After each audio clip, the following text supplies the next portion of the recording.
Hey folks, I thought I would just give you a look at the electric bike that I have been working on as of lately, and she's good to go. I need to replace the seat on it. It's kind of rough now.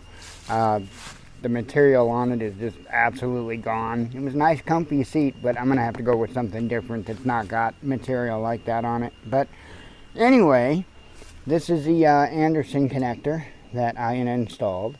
Redid some of the wiring up in here. I redid some of that wiring, and then I had to redo the wiring up front, and I had to reconnect into the back. This is the battery box that I had built for it. Talked about this before.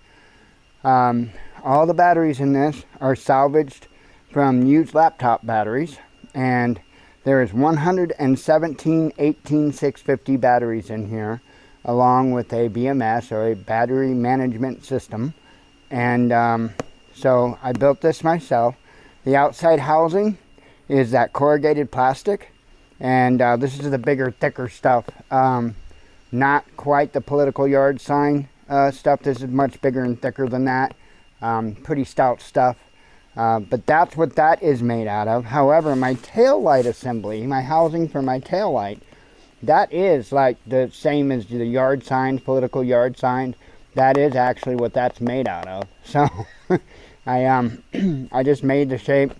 I used I believe duct tape to initially hold it, if I'm not mistaken, and then I went and I wrapped it in vinyl, so that holds it too. And it, you know, that's all it does, is it holds two lights. That's all it does. So plenty good enough. It's not like it's got to be highly structural integrity, you know. But anyway.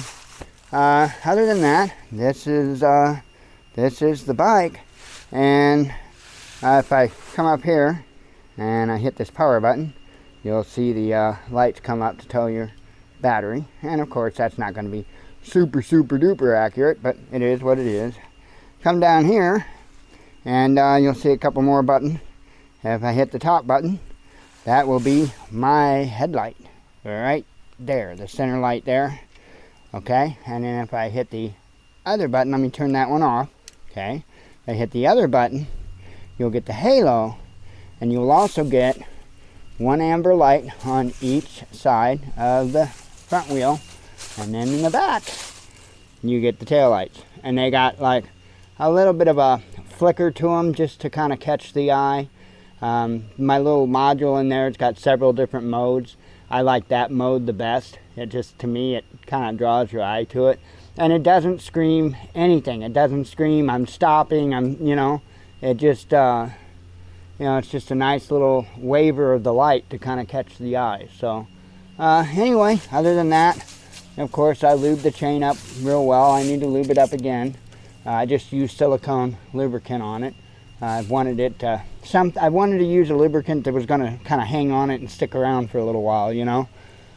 But silicone's a little better choice for that.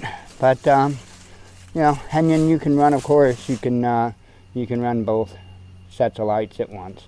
But I figured this is like a projection style light, so like a driving light. That's actually what these are, is driving lights. Just regular automotive driving lights. So it's, like I say, 12 volt automotive driving light. This is just an LED projection, just like you would, you know, on the cars. And then, of course, it's got the halo, which is good for like a parking style, kind of just an area light. But that throws out a pretty good beam. And again, that's all ran on 12 volt.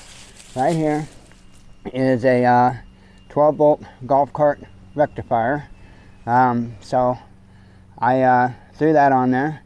And that gives me, from the 48 volts that the battery box puts out, that puts it down to 12 volts, so that I can use automotive lights.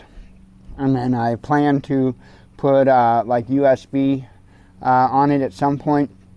I will have a couple of USB ports on it where you could plug in a phone or whatever kind of device to be able to charge off of the main battery box there. So I did all the vinyl work on it. That was me. So anyway, I'm going to take it for a little cruise. Figured you guys might want to go along. Alright, I've got a bike speedometer on my on my phone. I'm going to put my phone, try not to lock it, right in the cup holder there. Hopefully it stays. Maybe I can bend it a little bit and get it to hold a little tighter.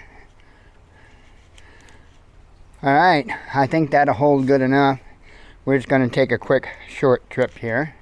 And I can take you out of the yard, but I can't bring you back in the yard because there's something top secret to my left that you cannot see. So anyway, kind of edge out. I saw a vehicle.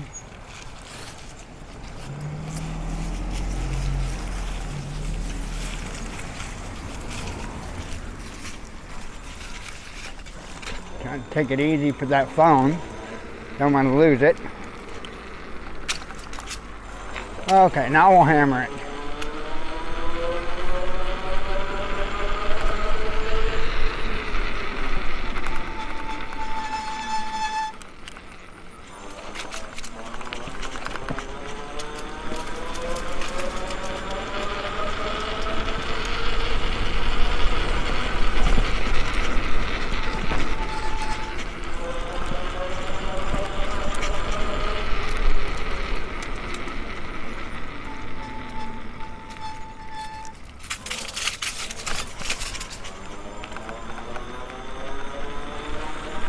Alrighty, there you go.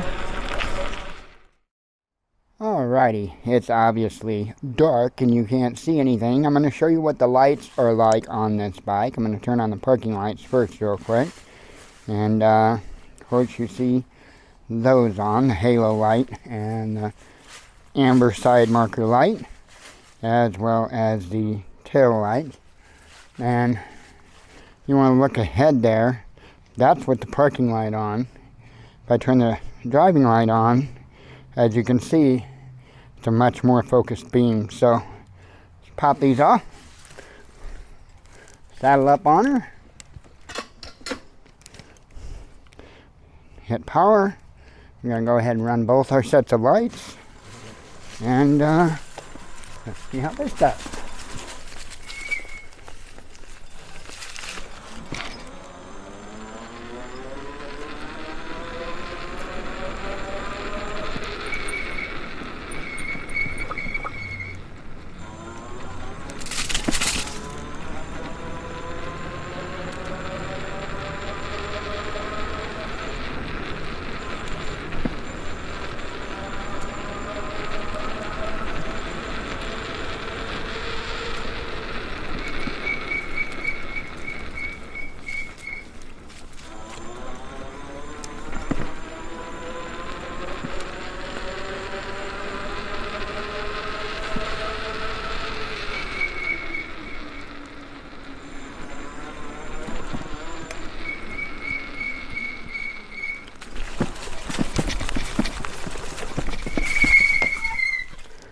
So how's that?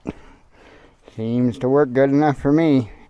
Anyway, hopefully maybe it gave you some ideas. Shalom.